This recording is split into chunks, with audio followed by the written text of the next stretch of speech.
Bismillahirrahmanirrahim. Elhamdulillahi rabbil alamin.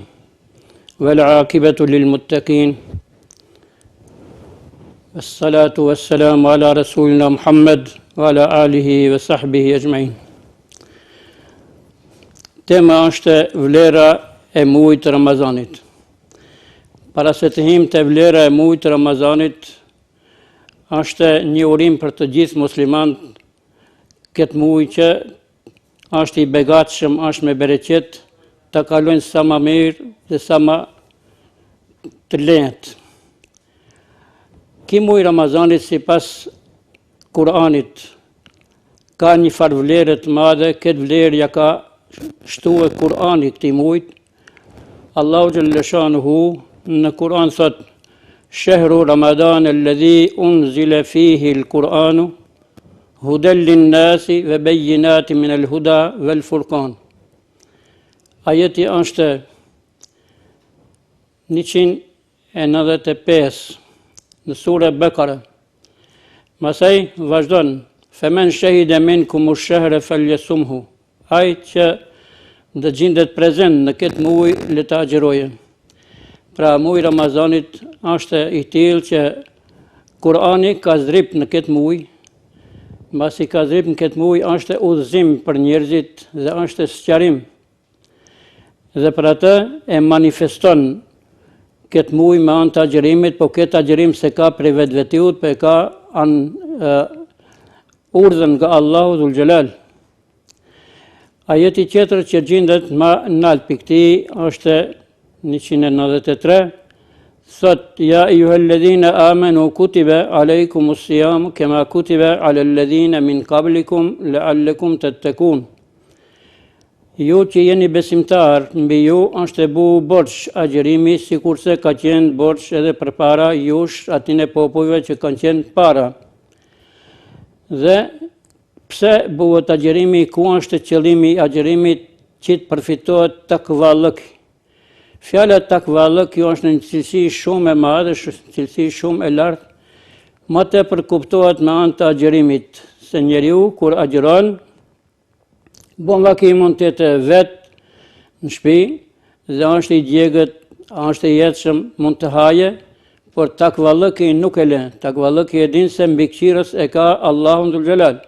Ai e din, ai e shef, ai e ndëgjon dhe për atë kësaj fjale që din të ruhet i thuhet takvallëk. Masaj është për sa i përket me hadis pejgamberi sallallahu alaihi wasallam agjërimit e ka lavdruar me një fjalë si thonë: "Men sama Ramadana imanan wa ihtisaban ghufira lahu ma taqaddama min dhanbi." Ai njeri që agjëron muajin e Ramazanit i falen gjunat e kaluara krejtësisht. Vlera e muajit Ramazanit është e madhe më tepër në natën që ka zbrit Kur'ani.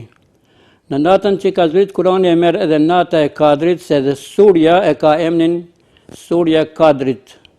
Në Kur'an Allahu xhalla shanuhu thot: "Eudhu billah, bismillah, inna anzalnahu fi lejletil qadr, wa ma adraka ma lejletul qadr. Lejletul qadri khajrum min elfi shahr." Ne të zdripëm Kur'anin në natën e Kadrit. Dhe Allahu xhalla shanu i thot Muhammedit a.s. sot në thot neve, thot ti nuk e din çfarë është natë e Kadrit. Natë e Kadrit është më e mirë se 1000 muaj, jo sa 1000 muaj, po më e mirë se 1000 muaj. Ti do thotë i të kalon një shekull.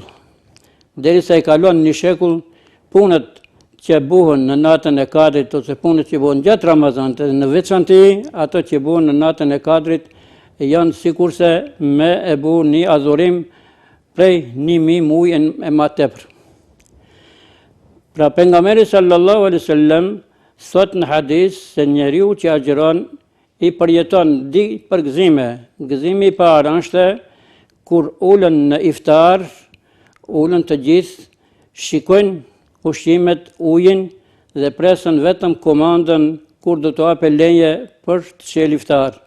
Këtu fitohet disiplina. Për atë muaj Ramazanit është kurs përmbar muslimanët e botës. E ky kurs përfitohet nëpërmjet të dëgjueshmërisë që njeriu pret vetëm urdhrin e Allahut, kur të fillojë për të hëngër dhe kur të fillojë të ndalet prej ushqimit.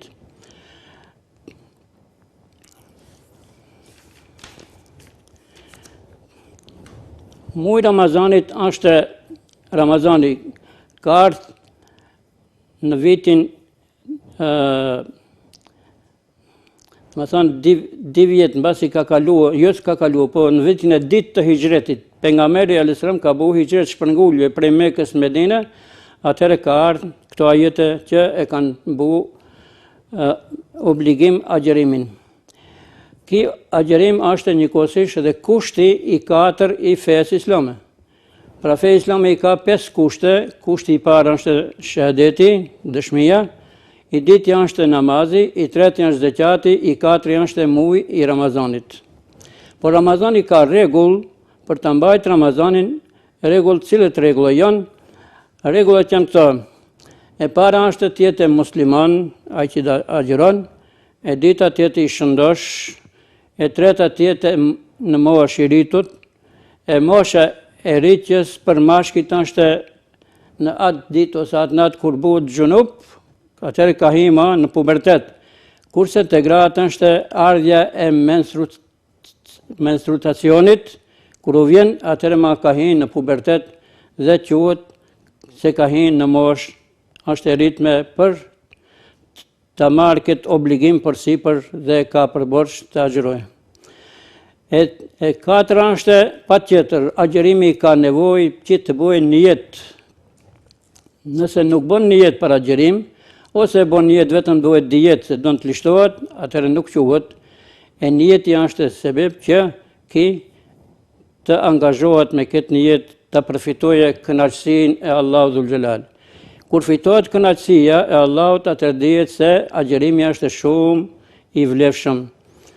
Për të arritë këtë, deri në këtë, domethënë shpërblim, Allahu xhaleshanu e ka bëu që shpërblimi i agjerimit mos jetë i kufizuar, ka thënë saumu li wa ana ajzi bihi. Agjerimi bëhet apostafat për Allahun dhe unë e shpërblej atë. Dhe shpërblimi i agjerimit nuk ka kufi. Tjetër është hala se Allahu xhaleshanu xhennetet i ka krijuar për besimtarët, edhe një prej xhenneteve e ka derën, emrin e derës Rayyan.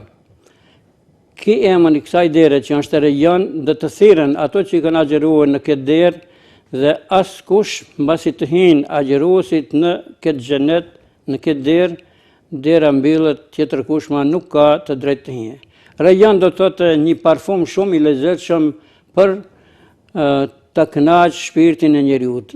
Emri, kuptimi i fjalës Rayyan.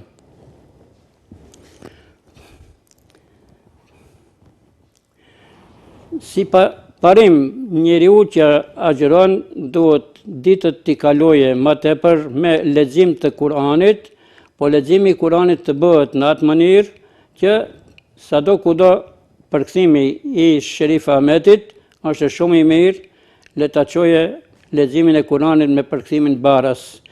Në qoftë se është pjatina që nuk din të lexojë Kuran, i mjafton të lexojë surën Fatiha më shpesh, surën Ikhlas, kul huvallahu ehad, kul a'udhu birabbil falak, kul a'udhu birabbin nas, ajeti Kursin, dhe këto nëse i lexon, edhe ki e mbrin me atë niyetin që ka dëshirë të paraqitet te Allahu xhaleshanu me fjalët e atij me Kur'an.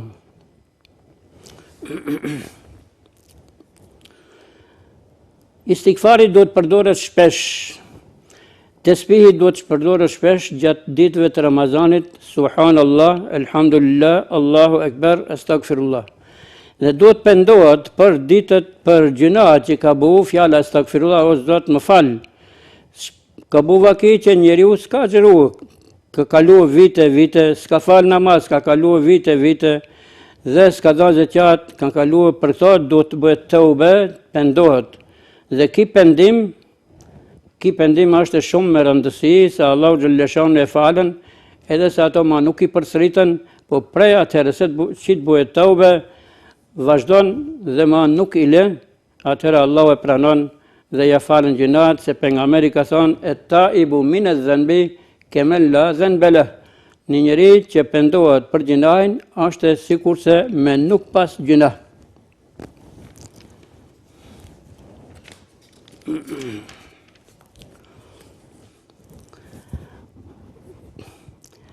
Di mesaje i kam për mbar popullatën muslimane, sidomos për shqiptarët, është se shpesh bëjnë neglizhent, e mbajnë emnin musliman, por nuk shkojnë në atë anë.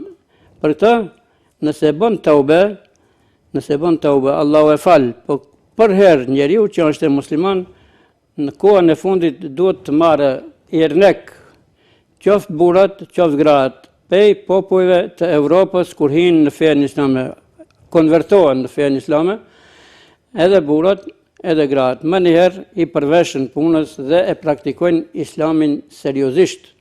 Gratë kur e pranojnë islamin dhe mbulesën e vinë më njëherë, dhe këto që e pranojnë islamin këtë janë akademika, këtë janë njerëz me shkollë dhe e din e ka kaluar atë kohën e vete si me qenë pa lidhje, se fjala islam do thotë është rregullore apo sistem jetë. Në qoftë se jeton me islam në këtë jetë, atëherë fitohet edhe bota tjetër. Në qoftë se në këtë botë nuk e përjeton islamin, nuk punon sipas islamit, atëherë humbën edhe botën tjetër. Përsa u përket pejgamberit sallallahu alaihi wasallam, për njerëzit të cilët lajmëron një hadith që është edhe mucize, mrekulli prej shenjave të kiametit. Se shenjat e kiametit janë të shumta, po kjo për shenjave të mesme. Duhet qenë në kohën e vete, ka thonë sinfani minan nas, di grupe për njerëzve janë në xhenem, nuk i kam pa ato hala, ato do të vinë në të ardhmen, dhe i ka përmend, ato nuk kanë të hinë xhenet, për edhe erën e xhenetit s'mund ta dëgjojnë. Cilët janë këto? Këto janë grupa e parë, domethënë njerëzit që do të mbajnë në dorë si një pendrek, më një fjalë, dhe do t'i rahen njerëzit pa të drejtë. Shpesh kur bëjnë protesta, njerëzit kërkojnë të drejtë të veta, policia me pendreka i shkatron të raft. Pra, këto i ka lajmëruar pejgamberi sallallahu alaihi wasallam se kanë punën keq në botën tjetër. Në qoftë se nuk u bën zullum, ani se ka pendrekin, ama kur bën zullum i rreth njerëzit pa të drejtë, atëherë duhet të përgjigjet për ato në ahiret. Grupi i dytë është gratë të cilët do të jenë të veshta, të zhveshta. Fjala e veshët e zhveshët se ne kanë marrë vesh ulemaja, çfarë është he me veshët, he me zhveshët. Qëllimi është të veshën, po të veshën me petka të ngushta ose rroba të dukshme që ajo nuk e zaventson veshjen. Dhe për atë, kur veshet me këto petka, e ekspozon vetveten dhe kjo është një prej shenjave që s'mund të fitojë xhenetin. Po këto di grupe sa më shpesh të bëjnë teube, të bëjnë pishman dhe mos e humbin ahiretin, se mbas vdekjes çdo kush buhet, pendohet, po ma nuk ka arsye pendimi atinem. Një ngjarje do t'u tregoj se Allahu xhalleshanu që ka krijuar këtë njerëz. Krijues. Allahu është çdo ku i ka dhënë një formë, një format të vetën. Ai zgjedh, krijon edhe zgjedh.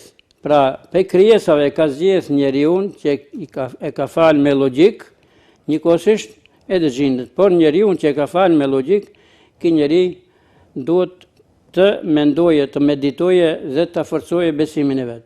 Nëherë kur kam qenë unë në Tiranë, në kohën kur kishte trazirat kosovarëve, e pata një kurs dhe atë në atë kurs ishte një gazetare e Kuksit.